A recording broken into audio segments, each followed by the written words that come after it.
دین کی تبلیغ و اشاعت کے لیے سن 1030 سے 40 کے درمیان، یعنی صدی کے نصف سے کچھ دیر پہلے لاہور کی طرف سفر کیا، اور انہوں نے لاہور تشریف لانے کے بعد بر صغیر کے بہت سے دوسرے حصوں کا بھی دورہ کیا، اور روایات یہ بھی لکھتی ہیں کہ جب ان کے مرشد اعظم نے، ان کے مرشد پاک جو تھے، انہوں نے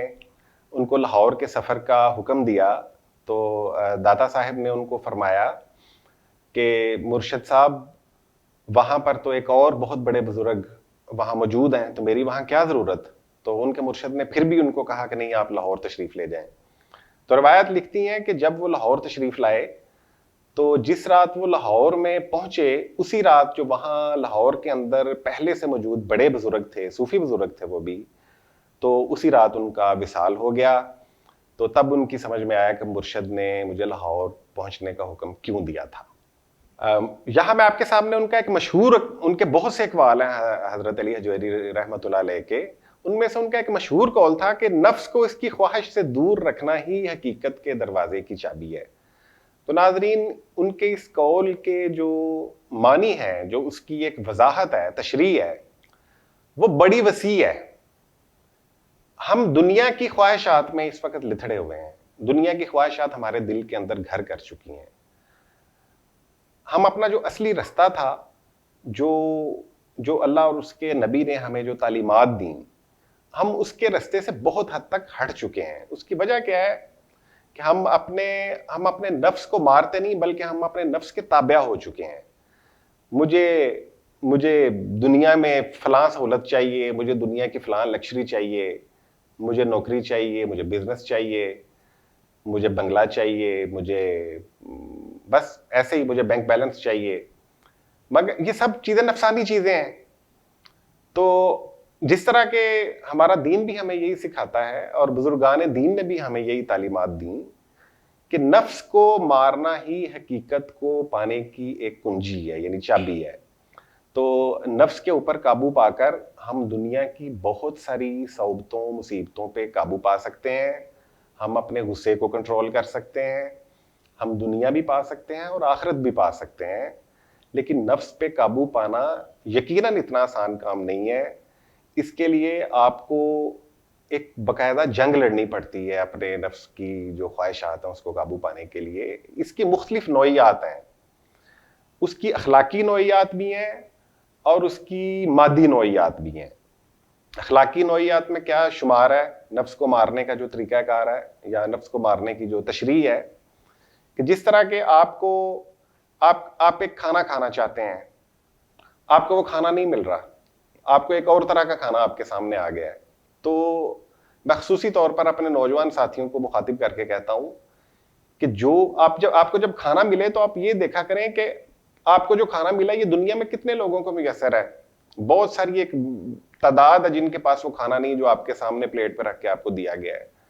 تو آپ کو جو چاہیے، جو آپ کے کرنے کی چیز ہے، وہ یہ ہے کہ آپ اس کو اللہ تعالیٰ کی ایک نعمت سمجھ کر اور صبر و شکر کر کے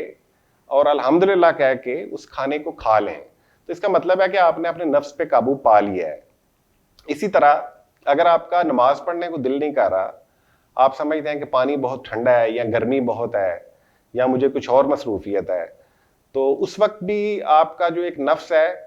اس کے ساتھ آپ کی جنگ چل رہی ہوتی ہے۔ تو آپ نے جو برا نفس ہے اس کو اس وقت مارنا ہے، اور اپنی دنیاوی اور مادی جو مصروفیت ہے اس کو ترک کر کے تو آپ نے مسجد کا رخ کرنا ہے۔ تو اس طرح سے آپ اپنے نفس پر قابو پانے کی شروعات کر سکتے ہیں کم از کم۔ تو اس کے تشریحات تو بہت طویل ہیں۔ اس مختصر ویڈیو میں نے آپ کو صرف 2 مثالیں دینے پہ اکتفا کیا کہ نفس پہ قابو پانے سے مراد ہے کیا۔ تو بحیثیت ایک مسلمان، ایک جانب جہاں ہم اپنی مذہبی جو رسومات ہیں ان میں بھی، ان کی ادائیگی میں بھی ہمیں اللہ اور اس کے رسول کے جو احکامات ہیں ان کو مد نظر رکھنا چاہیے۔ اور اسی کے ساتھ ساتھ ایک اور پہلو بھی ہے کہ جب یہ اولیاء اکرام دنیا سے پردہ کر جاتے ہیں تو اس کے بعد ان کے جو قبر مبارکہ ہوتی ہے، ان کے جو مزارات ہوتے ہیں، وہاں پہ کچھ ایسے کام شروع ہو جاتے ہیں جس کی در حقیقت ان بزرگوں نے تعلیم دی نہیں ہوتی، لیکن کچھ لوگ اپنی سادہ لوہی اور معصومیت کی وجہ سے اس طرح کے وہاں پہ کام شروع کر دیتے ہیں، جس کی وجہ سے میں سمجھتا ہوں کہ ان کو دین اسلام کی کوئی خدمت نہیں وہ ہو رہی ہوتی، تو نہ ہی ان کو کچھ حاصل ہو رہا ہوتا ہے اس سے۔ میں نے خصوصی طور پہ علی حجویری رحمۃ اللہ علیہ کی بات کی، تو ان کے مزار کے باہر بھی کچھ ایسے مناظر دیکھنے میں آئے ہیں کہ جو کہ یقیناً ان کی تعلیمات کے منافی ہیں۔ یعنی انہوں نے کسی جگہ یہ نہیں کہا کہ اس دربار کے اوپر آ کر آپ سجدہ کریں، میرے سے کچھ مانگیں۔ ہاں یہ ضرور ہے، اگر ہم ان سے کچھ حاصل کرنا چاہتے ہیں تو اس کا بہترین حل یہ ہے کہ انہی کی لکھی ہوئی جو تصانیف ہیں ہم ان کا مطالعہ کریں، کہ انہوں نے اپنے عقیدت مندوں کو، اپنے پیروکاروں کو کیا کچھ کرنے کا جو تھا وہ ہدایات کی تھیں، اور انہی کی تعلیمات، انہی کی کتب سے ہم سیکھ کر ان کی تعلیمات پر اگر عمل کرنا شروع کر دیں تو یہ جو غیر ضروری چیزیں وہاں پہ ان کے مزارات پہ وقوع پذیر ہوتی ہیں یقیناً یہ بہت حد تک قابو میں آ جائیں گی، بلکہ جتنا زیادہ مطالعہ کیا جائے گا ان کی کتب کا اتنی ہی زیادہ یہ چیزیں وہاں پہ کم وقوع پذیر ہوں گی۔ میں آپ کو یہاں آخر میں ایک واقعہ بھی سناتا چلوں کہ ایک روز میں انہی صوفی بزرگ جو تھے حضرت علی حجویری رحمۃ اللہ علیہ، ان کے مزار کے قریب سے میں گزر رہا تھا، اچانک میری نظر پڑی ایک صاحب جو تھے وہ بڑی غیر معمولی حد تک رقت امیز انداز میں نا ان کی قبر کے پاس جو تھے وہ دعا کر رہے تھے، باہر تھے تھوڑا بہت، قبر سے تھوڑا دور تھے لیکن بڑی رقت امیز انداز میں غیر معمولی حد تک ان کا جو چہرہ تھا وہ آنسوں سے تر تھا، ان صاحب کا بارش آدمی تھے۔ تو ایک بس مجھے تجسس پیدا ہوا تو میں ان صاحب کے قریب گیا کہ میں سنوں تو صحیح یہ اللہ کا بندہ یہ کیا کر رہا ہے، اس طرح سے یہ دعا مانگ رہا ہے، تو یہ دعا اصل میں مانگ کیا رہا ہے۔ تو میں نے دیکھا کہ وہ اس کی جو دعا تھی وہ اس کو سن کر مجھے روحانی طور پہ بڑی سکون ملا کہ وہ صاحب وہاں پہ دعا کر کیا رہے تھے۔ میں آپ کے ساتھ بھی شیئر کر رہا ہوں کہ وہ کیا دعا کر رہے تھے۔ اس کے الفاظ جو تھے وہ میرے کانوں تک یقیناً پہنچ رہے تھے تھوڑے بہت، تو اس کا مفہوم یہی تھا کہ وہ کہہ رہے تھے کہ یا اللہ پاک تیرا جو نیک بندہ یہاں مدفون ہے اس نے تیرے نبی کے دین کی خاطر بڑی صعوبتیں برداشت کی، بڑی قربانیاں دیں، بڑی محنت کی، اور تیرے نبی کے دین کی ترویج کو دنیا بھر میں پھیلانے کی اپنی بھرپور کوشش کی، اور اے اللہ تو اپنے اس بندے کی ان قربانیوں کو، ان دینی خدمات کو قبول فرما اور ان کو جنت الفردوس میں اعلیٰ ترین مقام عطا فرما۔ تو یہ تھی وہ دعا جو وہ بندہ کر رہا تھا، اور مجھے اتنی خوشی ہوئی اس دعا سے، اور میں نے اس بندے کے شعور کو سلام کیا، اور میرے بھی دل سے دعا نکلی کہ یا باری تعالیٰ ہم سب مسلمانوں کو اتنا شعور عطا فرما دے اس پرفتن دور کے اندر، جب کبھی ملک کے ایک کونے سے کوئی فتنہ نمودار ہو رہا ہے، کبھی دنیا کے کسی کونے سے کوئی ایک اور فتنہ نمودار ہو رہا ہے، ہمارے لوگ اتنے بیچارے باشعور نہیں ہیں، سادہ لوگ ہیں، وہ شارٹ کٹ کے چکر میں ایسے لوگوں کے پاس چلے جاتے ہیں جہاں نہ عزت محفوظ، نہ ان کا مال محفوظ، نہ دین محفوظ۔ تو میں نے اللہ تعالیٰ سے میں نے بھی یہ دعا کی حضرت علی حجویری رضی اللہ رحمۃ اللہ علیہ کے مزار مبارک کے اوپر کھڑے ہو کر کہ یا باری تعالیٰ تیرے یہ بندے جو تیری توحید پر کاربند تھے، تیرے نبی کے دین کی خاطر انہوں نے عاجزی اختیار کی، انہوں نے تیرے سامنے جھکے، انہوں نے تیرے حضور دعائیں کی کہ ہمیں کامیابی عطا فرما، ہے باری تعالیٰ ہمیں اپنے دین کو پھیلانے میں کامیابی عطا فرما، لیکن یہ آج ہم کس جانب چل پڑے ہیں۔ یہ نبی پاک صلی اللہ علیہ وسلم کی جو امت ہے، بس یہ تو امتی بھی میں نے دعا کی کہ ہم کہیں ایسا تو نہیں ہے کہ ہم اپنا رستہ بھول چکے ہیں، ہم بھٹک چکے ہیں۔ تو میری بھی دعا یہی تھی کہ اللہ تعالیٰ ہمیں جو اس وقت جو جھوٹ، فساد، دین کی غلط تشریحات، اور جو ایسے مولوی حضرات جو کہ حقیقت کو جانتے ہیں لیکن کسی نہ کسی وجہ سے اپنے کسی نہ کسی، میں مفاد تو نہیں کہوں گا، کوئی نہ کوئی وجہ ہوگی یقیناً اس میں جس کا شاید یہاں ذکر کرنا مناسب نہیں ہے، وہ اللہ کے دین کی صحیح تشریح نہیں کرتے اور لوگوں کو مختلف فروعی معاملات میں الجھائے رکھتے ہیں۔ تو میری عوام الناس سے بھی یہی اپیل ہے کہ حدیث مبارکہ کا مطالعہ کریں، قرآن پاک کو ترجمے کے ساتھ پڑھنے کی کوشش کریں، تو یقیناً آپ کو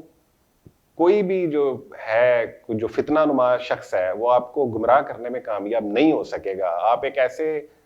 دین کے ہم جو ہیں وہ سپاہی ہیں کہ جس کے لیے جو کہ مکمل ہو چکا ہے. نبی پاک صلی اللہ علیہ وسلم نے اپنے حجۃ الوداع میں دین کو تکمیل بخش دی تھی.